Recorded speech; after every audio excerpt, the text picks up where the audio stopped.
A very warm welcome to you, my friends and parishioners, to our 25th Sunday in Ordinary Time. The Gospel is from Matthew chapter 20, verses 1 to 16, and the theme is Envy and Generosity. Once a priest friend of mine said to me, "It is better to be envied than to be envious." I was a little puzzled by what he said until I thought about it and realized that it is true to be envied than to be envious. The latter can lead to covetousness, while the former leads to gratitude. If I have a healthy appetite, I can enjoy my food, and I will be envied by another who is unwell and has no appetite. Without doubt, I will be grateful to God for giving me a good appetite. Similarly, if I have good eyesight, past middle age, and can still read without glasses, I will be envied by those who need glasses to read. In this case, I am also extremely grateful to God for the gift of good eyesight. Our gospel for this weekend gives us a rather interesting insight into the parable of the kingdom of heaven about envy and generosity in the hiring of workers from the early hours of the day to the 11th hour.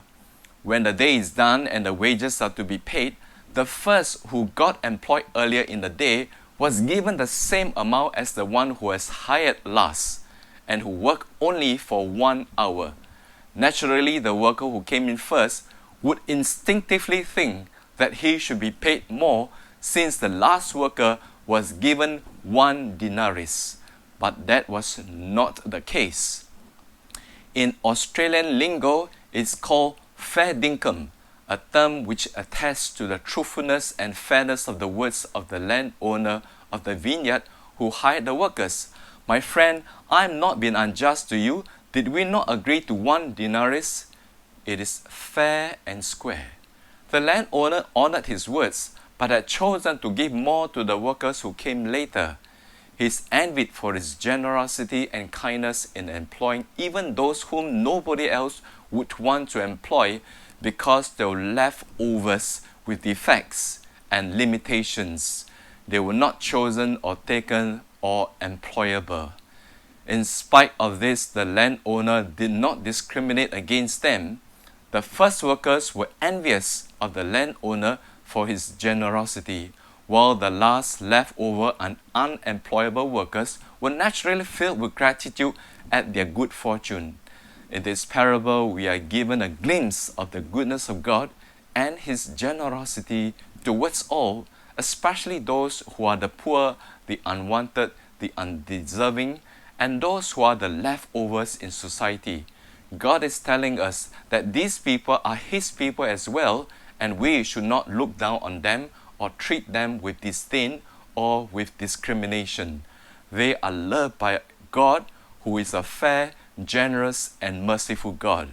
If I were the last worker who got employed, I would be eternally grateful to Him for giving me a chance to prove my worth and in giving me a chance to restore my dignity, my self-worth, and my self-confidence. Hence, I would be grateful to God for not writing me off. I can see that God is the one whom we can be envious of and should inspire us to imitate His goodness and lead me to live a life of gratitude. Our envy must lead us to imitate His generosity as our Creator and not be covetous, jealous, or greedy of the things that He has given to us as His creatures. For He knows what we need and what we do not need. Indeed, it is better to be envied than to be envious, to be grateful than to be covetous. So my dear friends, I have 2 questions for reflections to be put on the screen. The first is, who are the poor, the unemployed, and the leftovers in my life that I've neglected and not shared God's blessings with them? Second question is, how can I invite them and welcome them into my life, my family, and even to work in God's vineyard? So on that note, I also invite you to join me to pray for protection throughout the world to Mother Mary.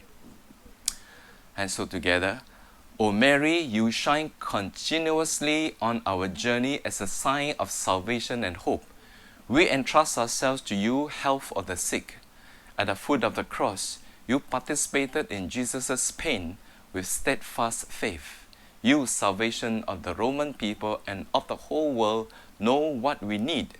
We are certain that you will provide, so that as you did at Cana of Galilee, joy and feasting might return after this moment of trial. Help us, Mother of Divine Love, to conform ourselves to the Father's will and to do what Jesus tells us. He who took on our sufferings upon himself and bore our sorrows to bring us, through the cross, to the joy of the resurrection. We seek refuge under your protection, O Holy Mother of God. Do not despise our pleas, we who are put to the test, and deliver us from every danger, O glorious and blessed Virgin. Amen. So thank you for being with me this weekend, and may the Lord continue to help you to be generous and to share God's blessings with those who are needy. Have a good weekend.